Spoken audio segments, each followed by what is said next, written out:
Good morning, everyone, to the third day of virtual Intergeo. I'd like to welcome you here on the Phase 1 virtual booth. And my name is Carsten Wieser. I'm Integrator Sales Manager for EMEA region. And today we have some interesting agenda for you. And we will show a bit of our integrating partners. Today we have joining in GGS from Germany, who did an interesting Powerline inspection system for a larger power utility company in Germany. And he will, Dr. Gerhard Kemper, who is joining us today, will speak a bit about his integration job, the Phase 1 cameras, and what the project is all about. So he for sure used some of our equipment from our technology, which is the Phase 1 camera series, starting from the IXM camera series for UAV and applications everywhere where size and weight matters, and to the workhorse IXM-RS 150, our most important camera today, with a large coverage on the market already and a very high resolution. Continue with the 4-band system for adding near-infrared channel to all the imagery, and then the two large format type cameras with 190 and 280 megapixel.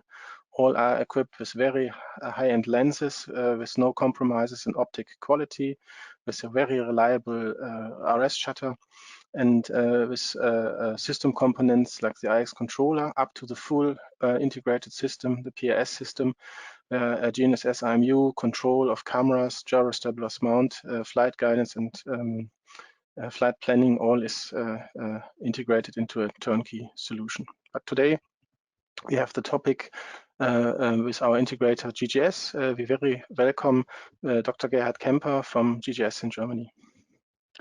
Good morning, Carsten. Thank you for the introduction. I'm happy to join you on your virtual booth on Intergeo this year. And I would like to present what we did, which setup we used for the Powerline inspection system. I will start a little bit. What is the Powerline monitoring about?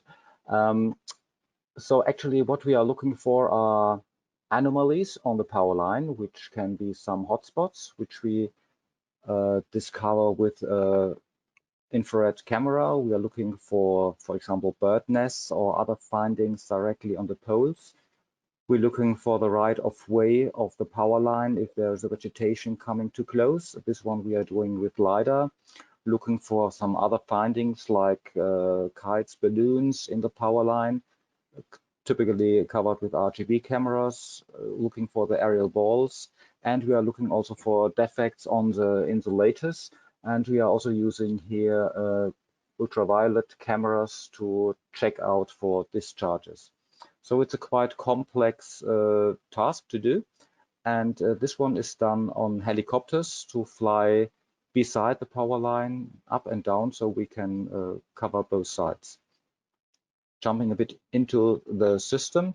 So we see here, for example, the power line, and we see here the flight paths. So we are flying offset to the power line, and that's the center. And we, of course, cover with a laser scanner with first and last pulse, the surface structure, the terrain structure. We look for the vegetation, which may come too close to the power line. And of course, together with the RGB, we extract all the photos of all the infrastructure and the surroundings. That's some of the basic survey results, what we have. Going for the next slide. Yeah, and what is the setup actually? You see here the helicopter, and we have a laser scanner. In that case, it's a Regal Vux long range to cover also longer distances. We have thermal cameras. Actually, we have 4 cameras installed. We have mapping cameras, and a typical setup, which is typically used today, is, let's say, with 2 cameras, a thermal and a laser scanner. But the setup what we are using is far more complex. So we have a laser scanner, we have RGB cameras. Actually, we use 5 cameras with forward, backward, and nadir view, and thermal cameras. We are going for extremely high resolution. And we'll go for the next slide. I think one has erased. So we cover typically a GSD solution from 2 millimeters on the power line. That it's really amazing. And we collect something about 200 points per square meter of the power line. And in both directions, it's jumping up to 400 points per square meter. And yeah, as you may already have seen, that Siemens is the partner where we're working with on this project. And we want to do, let's say, this inspection more precise, faster, with automatic detection, more integrated, and to be safer because we save flight time, and of course more cost effective. And of course, this multi-sensor system gives a huge amount of data. And what the task is on the Siemens side, they are going to use AI for the detection of the mixed combination of all sensors. And of course, it needs a cloud computing. And we want to use it also in the future on a UAV basis. It's a full digitized setup. So we take the RGB camera data, combine it with the Lidar data, use a corona sensor for the discharges, and also the infrared sensor.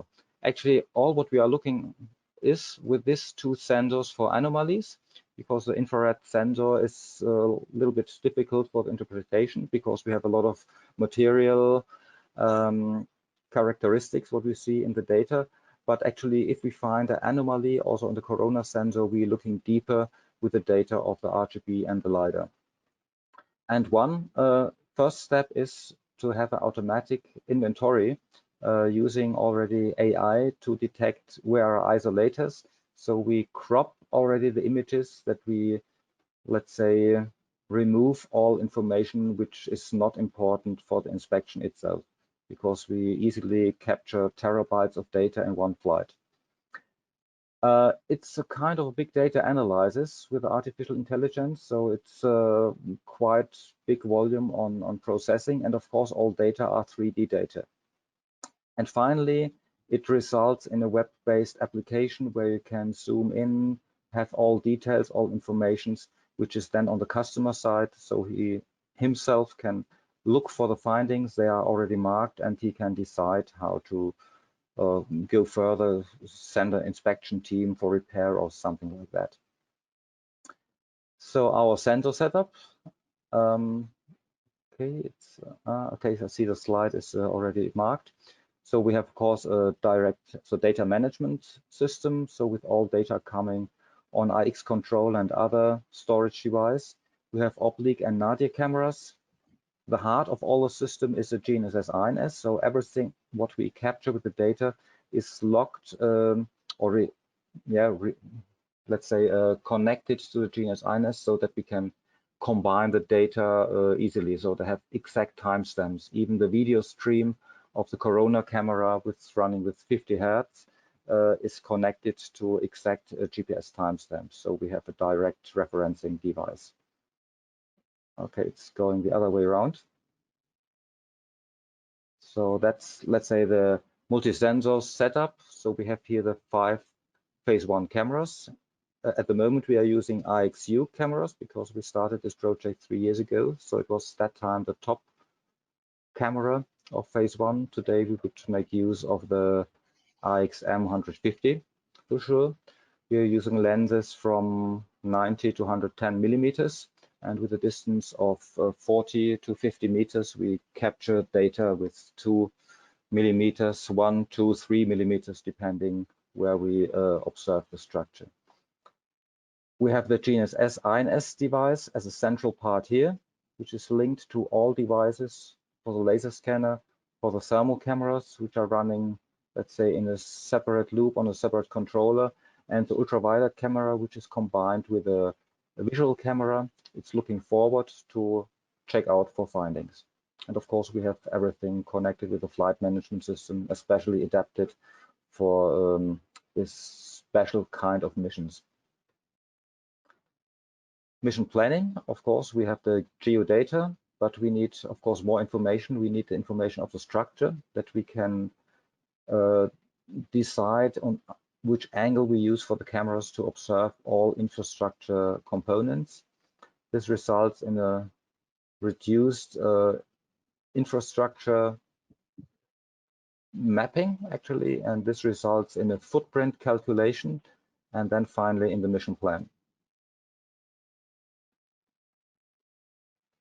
And this is a typical view of the moving map. So we see here the images captured, and in flight we have, of course, pilot displays with adapted instruments, speed indicators, because that is very important, because we capture with a high capture rate.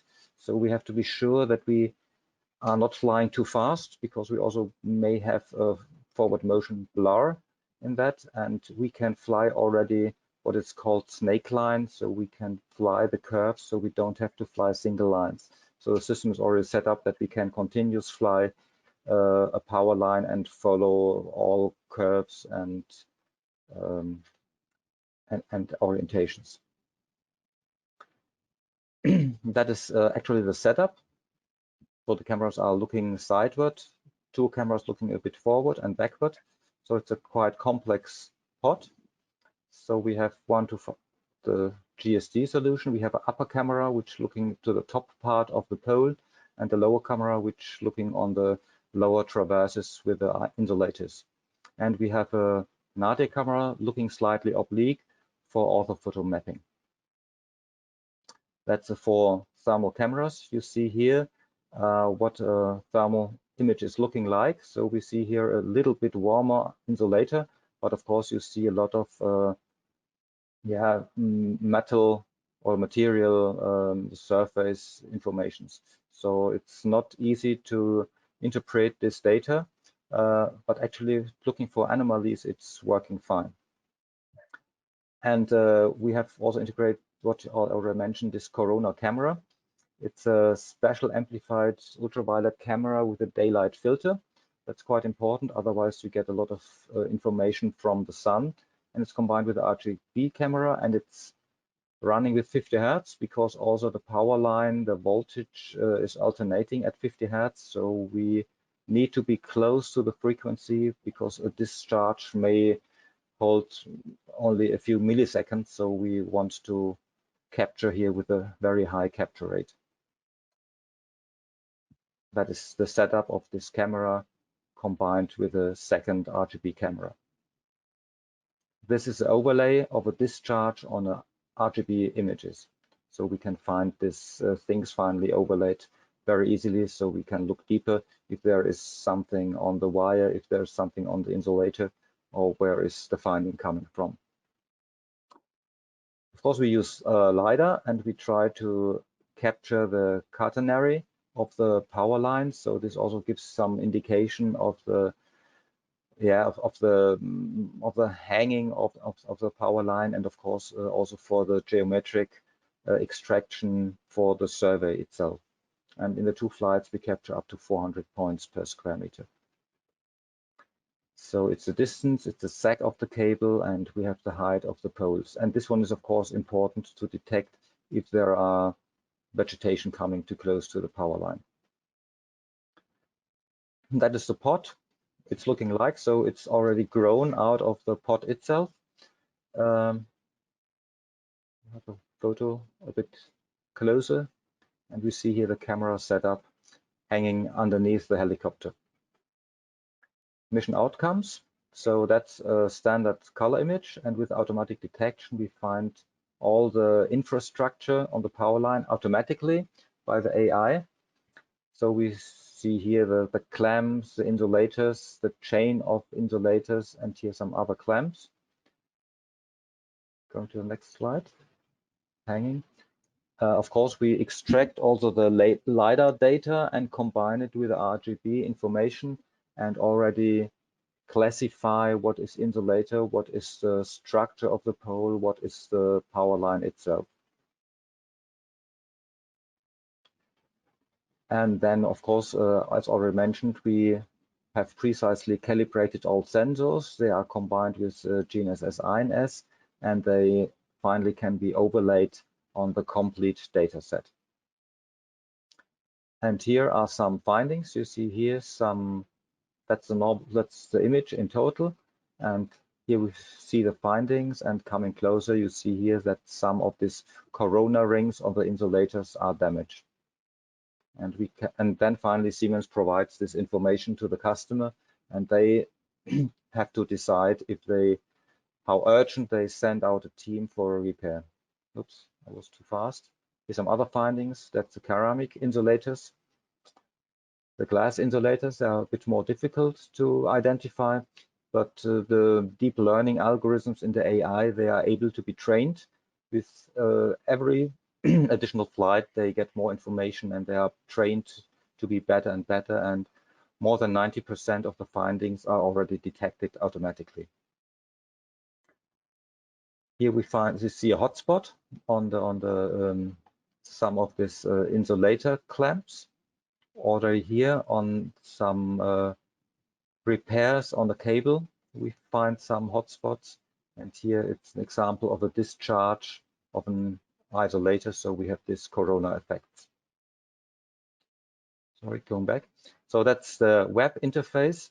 So the customer finally can have it on the map view. He sees the power line and findings on the line or in the surroundings, and he can go deeper and zoom in and has all the informations. And of course, he also has a report on which place, which finding was automatically detected. So this is a very fast and a very detailed and a very precise inspection method. Okay, just going back.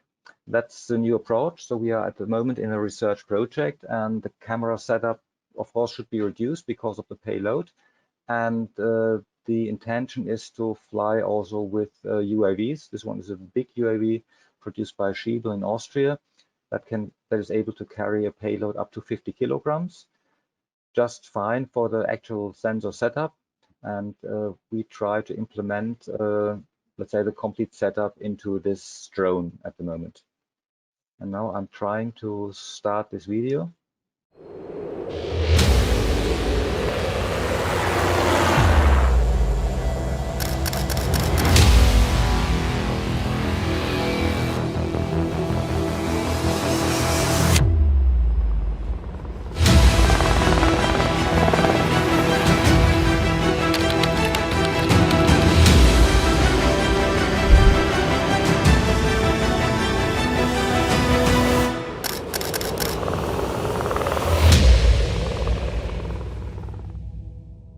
Siemens. Okay, that's my presentation. Thanks for the chance to present it here, Carsten, and I hope we have a good day today on the Intergeo. Okay, thanks, Gerhard, for sending all the insights to the system. Very complex system is, I think, a lot of integration work you have done. And yeah, but I think it for the power utility companies, it's very helpful tool to come closer to an automated and more automated way to inspect all the infrastructure. So thanks again for your time and joining us in this presentation. And yeah, see you next time.